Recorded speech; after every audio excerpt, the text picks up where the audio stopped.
ambulance can help you. Could you get an ambulance out to Eton Church? What's the trouble there? There's a girl that is naked, looks as if she's been set on fire. Oh, my goodness. Church. Don't worry, we'll get somebody to you. Welcome to the shadows, where fear comes to life. If you crave chilling stories, bone-rattling horror news, and the twisted tales that haunt your dreams, you found your dark corner of YouTube. This is Horror Locker, your guide through the macabre, the mysterious, and the downright terrifying. So light a candle, lock the doors, and let's dive into the darkness together. The winter air bit through the streets of Birmingham, gray clouds low and swollen with the weight of late December. Christmas lights flickered in windows, fighting the gloom, while shoppers moved briskly past corner stores, clutching last-minute gifts. Somewhere in the hum of that cold city morning, a woman stepped off a bus. Tracey Mertens, 31 years old, mother of two, wrapped her coat tighter around her body. She had traveled down from Manchester the day before and stayed the night at her sister's home. Her visit was meant to be brief, just long enough to collect a forgotten benefits book from her old address in Netchells. A quick stop. In and out. No one had expected what was coming. The house she approached had once been hers, a place she'd shared with Joey Kavanagh, her on-and-off partner, the father of her children. But their relationship had frayed over the years, pulled apart by arguments, instability, and some whispered Joey's debts. The area was quiet that morning. Tracey made her way to the front door. She likely thought she'd be in and out in minutes. But at around noon, a knock came that would shatter the day. Two men stood on the threshold. Both were large, heavily built, around 30. Their faces wore no kindness, only tension. Their voices carried a local Birmingham accent, but there was something else beneath it, a foreign rhythm, a dialect police would later recognize as Jamaican patus. "Where's Joey?" one of them demanded. Tracey said nothing. Maybe she froze, maybe she lied, or maybe she simply didn't know. But whatever answer she gave or didn't, it wasn't enough. In seconds, the men surged forward. The door gave way. Tracey, a woman alone, had no chance.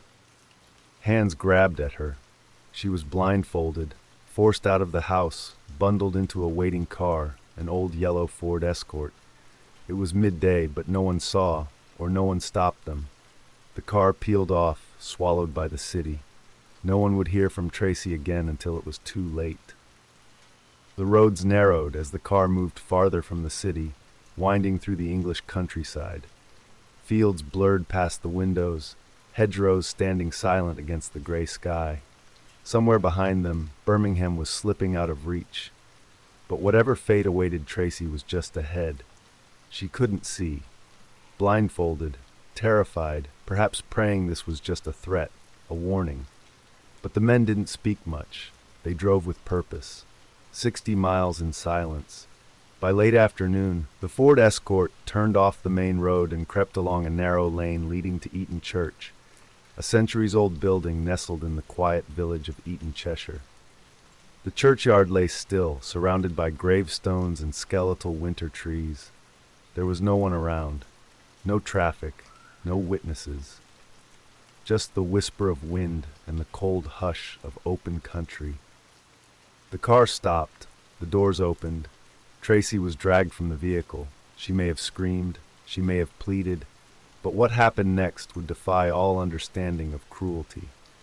They poured petrol over her. Whether she knew what was coming in that moment, whether she saw the match being struck, no one can say. A second later, the flame found fuel, and the fire roared to life.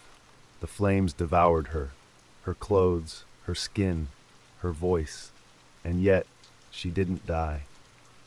Somehow, Tracey Mertens, now engulfed in fire, managed to survive. Her body bore the marks of nearly 95% burns, but somewhere in the depths of that agony, she held on. Maybe it was instinct. Maybe it was the thought of her children.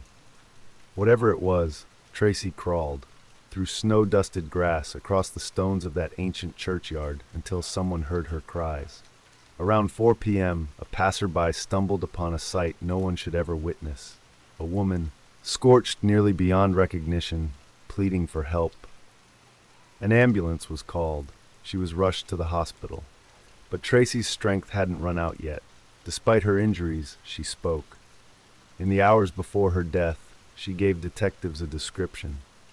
2 black men, heavy-set, around 30, Birmingham accents, speaking a foreign language, patois, the dialect of Jamaica. She told them everything she could.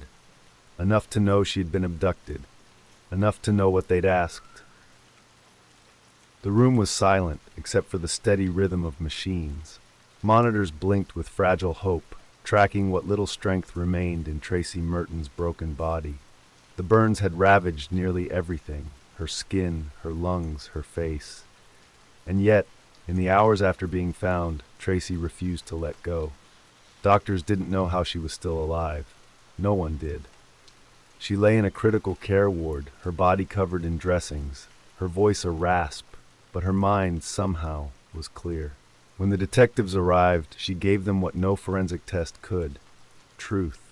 She told them everything she could remember. Her voice was barely a whisper, but every word mattered. 2 men, big, black, Birmingham accents. But there was something else, something the officers leaned in to hear. They weren't just speaking English. It was a dialect, rough, rapid. They had asked for Joey. They weren't after her. They were after him. Tracey didn't name them. She didn't know who they were. But her account was clear enough to sketch a picture the police could work with. 2 men, a yellow Ford Escort, a plan to abduct, question, and burn. Somewhere outside that hospital room, officers were already at work. The churchyard was cordoned off. Forensics moved carefully among the graves, collecting samples, photographing scorched earth, and retrieving what little remained, including a petrol canister left behind by the killers, a piece of physical evidence, a small thread to pull. Time was slipping away. Even as she spoke, Tracey was fading. Around her, machines began to stutter. Nurses moved quickly. But the damage had been too much. On December 24th, 1994, Christmas Eve, Tracey Mertens died. She was 31 years old, a mother, a sister, a daughter. She had endured the unthinkable, and still, in her last living hours, she gave the police a direction, a chance. But even that wasn't enough to stop what came next, a case that would drift from headlines, slow into silence, and remain unsolved for decades. The search began before the fire had even burned out in the minds of investigators. Tracey's dying words had given detectives a critical head start, a direction to move in. 2 attackers, Birmingham accents, a yellow Ford Escort, and one name at the center of it all, Joey. Police made their way back to the house in Neshells, the modest terraced home where Tracey had been abducted. It sat on a quiet street, unremarkable from the outside, but behind the front door, investigators were hoping to find answers. What they found instead was a warning. The word death had been scrawled on the inside of the front window. A single word painted with deliberate strokes, not just a threat, but a message. Not for Tracey, for someone else. The implication was chilling. This hadn't been random. This wasn't a robbery or a spur-of-the-moment assault. This was planned. The house had been watched. The men had come looking for Joey Kavanaugh, Tracey's partner. And when they didn't find him, they took her. Whether she was meant to die or not, no one could say for sure. But one thing became clear. Her abduction and murder had intent behind it. Police worked fast. The yellow Ford Escort, an older model, was spotted in local witness tips, but no trace of it was ever found. No license plate, no driver, no camera footage. Back in Cheshire, crime scene analysts combed the churchyard and recovered the petrol canister. It was sent for testing, swabbed, catalogued, bagged, and yielded what might be the only real piece of forensic evidence in the entire case, a DNA profile. It was partial, and it didn't match anyone in the system at the time, but it was something. A genetic fingerprint, a piece of a man. That profile remains in the system to this day, waiting for a match that has never come. Back in Birmingham, Tracey's family was left in grief and disbelief. Her children, just 11 and 13, had been robbed of their mother 2 days before Christmas. Her sister wept openly at the press conferences. The family issued public pleas, but the questions that mattered most were harder to ask. Why was Tracey at that house alone? Why hadn't Joey answered the door that day? And who were the men who had come looking for him, with fire in their hands? In the weeks that followed Tracey's death, a name kept circling in hushed voices and police interview rooms: Joey Kavanaugh. He was Tracey's partner, on and off, up and down, the father of her children, the man she was still somehow tethered to, despite years of turbulence and distance. He was also the man the killers had come looking for. Detectives found him quickly. He wasn't in hiding, not exactly, but he had plenty to explain. Joey denied having anything to do with Tracey's death, denied knowing who the men were, denied being involved in drugs. But as interviews deepened, the story began to twist. Joey admitted that he owed people money, a lot of people. For what? He never made entirely clear. Tracey's family had their own version of the truth, one that felt far more honest. They said Joey had been involved with drugs, and they didn't believe for a second that Tracey's death had been a mistake. She was trying to help him, Tracey's sister told reporters. Even then, she went to the house for him, and she paid the price. Police began working off a theory that would follow the case for decades. Tracey was never the target. Joey was. And when he didn't answer the door, they took her instead. If the attackers believed Joey had stolen from them, or if he owed a debt and hadn't paid, Tracey's death may have been more than punishment. It may have been a message. Then came something darker. Another couple, living in Birmingham, came forward. They told police they had also owed drug money. And not long after Tracey's murder, they received a phone call. The threat was clear. Her death was being used as leverage, as fear. But Joey, he stayed quiet. He never confessed to drug involvement, never named names. He gave the police what he knew, or what he was willing to say. But the questions around him never stopped. Why was Tracey alone that day? Did he know she was going to the house? Was he warned? And if so, why didn't he stop her? The police couldn't prove Joey was involved in her death. But no one could shake the feeling that his debts had pulled Tracey into something she didn't deserve. To understand what might have happened to Tracey Mertens, you have to understand the city she walked into, and the war quietly unfolding within it. Birmingham, 1994. Behind the everyday rhythm of working-class neighborhoods and tower blocks, a brutal underworld was flourishing, built on drugs, debt, and control. 3 names ruled the shadows: the Johnson crew, the Burger Bar boys, and the most feared of them all, the Yardies. The Yardies weren't born in Birmingham. They came from Jamaica, or were children of Jamaican immigrants. They brought with them a different language, a different code, and most terrifying of all, a different level of violence. They didn't issue warnings, they made examples. They didn't collect debts, they burned through them. Guns were used where knives once sufficed. Fire was a statement. The 90s were a boiling point. The Jamaican drug gangs were battling the native Birmingham crews for territory, profits, and power. Heroin and crack cocaine were flooding the streets, and with them came executions, disappearances, and unsolved murders. And here's where it all collides. Tracey's killers were described by her own words as black men, big and heavyset, speaking in Jamaican patois with Birmingham accents. Not outsiders. Insiders.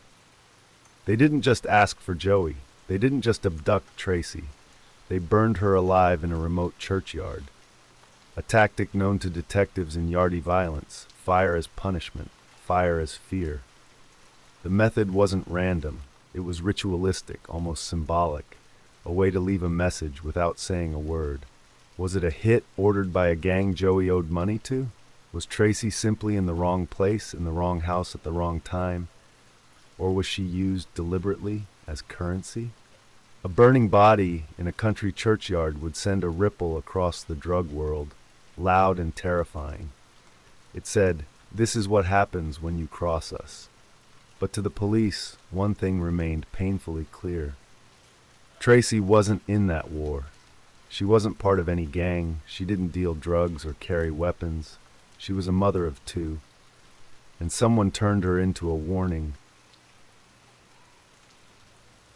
More than 3 decades have passed, and still no one has ever stood in a courtroom and answered for what happened to Tracey Mertens. Her children grew up without their mother. Her sister grew old, waiting for a phone call that never came.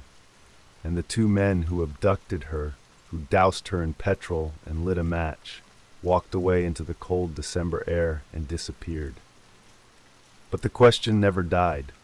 Why was Tracey murdered? The most accepted theory, still held by police and family alike, is this. Tracey was killed by mistake, but not accident. She wasn't meant to die. She wasn't even meant to be there. The men came for Joey Kavanaugh, her on-again, off-again partner. He owed money, possibly to dealers, possibly to gangsters. Tracey returned to their old home to collect the benefits book. When she opened the door, the men acted. They asked for Joey, and when he wasn't there, they took Tracey. She wasn't just collateral. She was turned into a warning, burned alive to settle a debt that didn't belong to her. A human message written in fire. That theory is backed by her own dying words, and by the chilling threat made to another couple months later. You'll get what Tracey Mertens got. But even theories need proof. The only hope now lies in technology, specifically forensic genealogy. It's been used in recent years to crack decades-old cold cases across the world by tracing DNA to distant relatives, building family trees backwards until a suspect is found. Police do have a DNA profile from Tracey's case. And as the technology becomes more precise and laws more accommodating, it may offer the one thing her case has never had: a name. Until then, Tracey's story lives in silence, in the charred grass of a Cheshire churchyard, in her daughter's voice, breaking on national television, in the unanswered doorbell that changed everything. She was 31 years old, a mother, a sister, a daughter, a woman. She walked into a quiet house in Birmingham and never came back.